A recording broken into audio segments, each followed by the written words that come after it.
লাখো মানুষের শ্রদ্ধা ভালোবাসায় চির বিদায় নিলেন ইনকিলাব মঞ্চের আহ্বায়ক শরীফ ওসমান হাদী। জাতীয় কবি কাজী নজরুল ইসলামের কবরের পাশে সমাহিত করা হয়েছে তাকে। এ সময় তার সহকর্মীরা অশ্রুসিক্ত হয়ে পড়েন। শপথ নেন হাদীর স্বপ্ন পূরণ না হওয়া পর্যন্ত লড়াই অব্যাহত রাখবেন।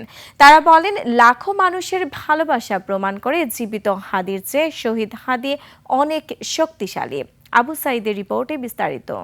নায়াসিনামাইড ও স্যালিসাইলিক সমৃদ্ধ লিলি ফেস ওয়াশ যা ফেসের ডেড স্কিন সেল দূর করে দেয় দ্বিগুণ ফাস্টার ব্রাইটেনিং। জাতীয় সংসদের দক্ষিণ প্লাজার এই জনসমুদ্র শরীফ ওসমান হাদীর জানাজা ঘিরে মানিক মিয়া এভিনিউ সংসদ ভবনের দক্ষিণাংশের দুটি মাঠ ও আশেপাশের এলাকা ছিল লোকে লোকারণ্য। অংশ নেন দেশের বিভিন্ন প্রান্ত থেকে আসা বিভিন্ন শ্রেণী পেশার মানুষ। অংশ নেন প্রধান উপদেষ্টা ডক্টর ইউনূস, উপদেষ্টা পরিষদের সদস্যসহ বিভিন্ন রাজনৈতিক দলের শীর্ষ নেতারা। জানাজা পড়ান হাদীর বড় ভাই আবু বকর সিদ্দিকী।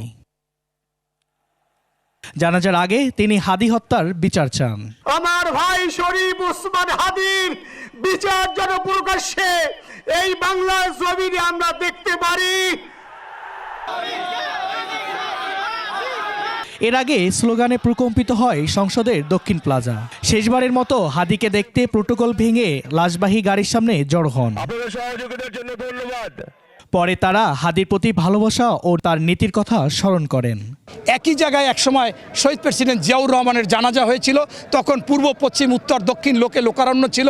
আজও সেই একই অবস্থা হয়েছে। আমি মিরপুর থেকে আসছি শুধু হাদী ভাইয়ের জন্য, তার জানাজা পড়ার জন্য। বিচার যেন এই বাংলার মাটিতে হয়, এই সংকল্প আমাদের সকলের থাকতে হবে।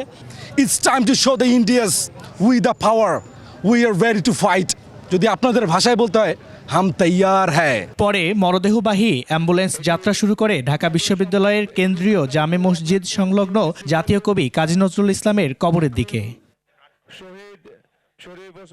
এখানে জাতীয় কবির সমাধির পাশে হাদীকে দাফন করা হয়। স্মৃতিচারণের পর মোনাজাত করা হয়।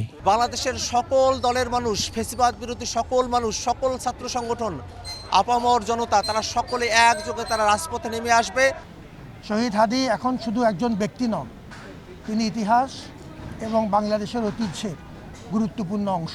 আবু সাইদ, 21 টেলিভিশন, ঢাকা।